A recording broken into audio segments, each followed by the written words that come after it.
Good morning, everybody. It is Monday, February 24th, and we are going to dive into our COT data that came out on Friday the 18th. Do you know what to look for and how it changes the way business is conducted? For us, that is our line in the sand. Were you ready for the upside Thursday morning after the opening hour when we moved down and then we held our line in the sand for the move up the rest of the day? Did you see when we ran out of buyers on Friday, and we mentioned that in our morning video, that we were running out of buyers and we broke our line in the sand and the aggressiveness of that sell-off? We want to be nimble in the markets and know the key signs that the business is changing. Are you ready for a higher volatility environment? These are things we're going to dive into today. But first, just a quick reminder that derivatives trading is inherently risky and past performance is not indicative of future returns. So if we look at where we are on the S&P, commercials stayed net short. They did cover a little bit, but we still have a lot of capital and capabilities to increasing that short position as we've seen in the past. So this is not near triggering levels, but it does give us a little bit of a downside skew from the commercial side. Now, on the volatility end, there's some interesting signs building up here on our data. Is we're seeing commercials get aggressively net long compared to where they've been in the past, this past 8 to 12 months. And the last times we've seen big spikes were right before the FOMC day in December, right before the Japanese yen increased their rates, and we saw the sell off into October 5th or August 5th.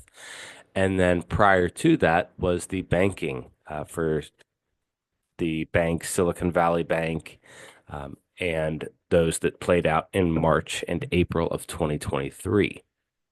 And we're seeing that protection, that position being built in the VIX futures as well. And so we are on guard for a higher volatility environment. And higher volatility can be both up and down. So we're always going to be watching our line in the sand for how that plays out. And if we look at our others, we are still nearing a max long on the 6E. We did not get to our levels for a long last week. We held our lower targets, but we didn't quite get there where we could take a trade, where we had a signal to enter, and we never got over and held our upper level. So this was just a wait and watch, and it still is again this week. So the same play that we're looking for as commercials get long is a move up and over one spot 052, and then a hold for us to continue looking for that to continue. Now, we also want to look at the yen. We'll put that out for professional subscribers, but the yen is approaching a new 1 and a 3-year max short position. So that tells us a lot about the directionality we are looking for here as well. Now, let's recap our levels from last week before we start diving into what played out on Thursday and Friday. So last week we were looking for the market to be rotational from 6160 down to 6060, and our pivot was 6104, which is right around where our line in the sand was oscillating for most of the week. And you can see we came down and we hit it on Thursday before holding cleanly that pivot and that line in the sand. And then once we broke on Friday, we had one move back up and then straight down after, and just through our rotational zone. We could not stay outside of rotational. So these are things that we look at as we check in each day: is where are we in our rotational zone? Are we getting outside of it, so we can understand directionality? And staying inside of that zone helps us to look for continued moves between the pivot and the lower zone and the upper. And then we laid this out a few times last week. We started the week with a holiday. Tuesday was with an agenda to mark the market up for the big bid that was going to be there on Thursday. We laid that out, that if we can see this, that there was going to be a $6 billion bid in the market, that it's very likely that the commercials and market makers that this is their business would know of. And so if you knew that you were going to have 60 times the number of customers or 100 times your normal number of customers on a certain day, you would want to increase your prices beforehand so then you can mark them down in the terms of putting something on sale, dropping price to still make it seem attractive, but knowing that you could sell to all of those people. And that was the agenda for Tuesday, was to start that move up in the markets. Wednesday, we had FOMC in the afternoon, but it wasn't expected to be a large response. And we laid that out for our subscribers as well at 12:30 that we didn't have that insurance buying, that we were looking for that muted response.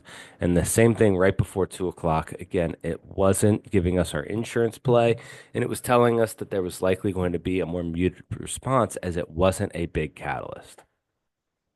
But we knew that Thursday we had the $6 billion buy in the market coming in. So we still wanted to hold the market up on Wednesday. And that's what happened. And then we watched it play out where it took a minute, but we had the commercials hold the market up into the end of the day. And then we sold down in that first hour. And then we used that line in the sand hold. And again, that $6 billion bid to continue selling all day long before Friday actually broke that line in the sand. And our educators laid this out again, as we laid out on Thursday morning at 10:30, that now people had gotten panicky after that move lower and started to buy insurance for the day. So one, we had a large bid that was going to hold us. We were expecting the market to induce panic. We were looking for the market and the insurance play to go back up. And that is exactly what we saw play out. And then into Friday, we saw our break of that line in the sand and then the clean move lower. And again, just through our rotational zone on the weekly. And at the same time, we had mentioned on Friday morning that our investment managers, our funds were running out of cash, and our systematics as well, that they were both around 91 or so percent, maybe a little more, invested between 90 and 95%. And that leaves very little capital to still be deployed. And we were running out of buyers. And this is always a warning sign. And we don't know when that's going to start, but we watch our line in the sand. So once we broke that in B period in the first hour of the day, and then we come back up, we're running out of buyers. We knew that they were standing to lose billions again in the washing machine that we've laid out time and again. And then we can add in more shorts when we're under our line in the sand. And that was nice for a 70 point short. And so when we are below that line in the sand, we look for wider ranges, more trending markets, and larger swings. For positioning, our systematics bought 6 billion on Friday and sold 7 on Thursday and sold 7 billion on Friday as we came lower and we broke below our 60-51 and continued down. So again, they bought at the highs and then sold nearly 70 to 80 points lower and lost billions. And this is where understanding the positioning and following the money, as we mentioned last week, can continually help you to understand what's happening in the market and position yourself accordingly. So from a very high level, our first sign again is breaking the line in the sand. We would have to break 5,800 on the current ES contract for any idea of a bear market to begin taking hold, which as of right now for this week is not showing in our cards. We are looking for the market to stay rotational between 6114 and 6008 with our pivot at 6060.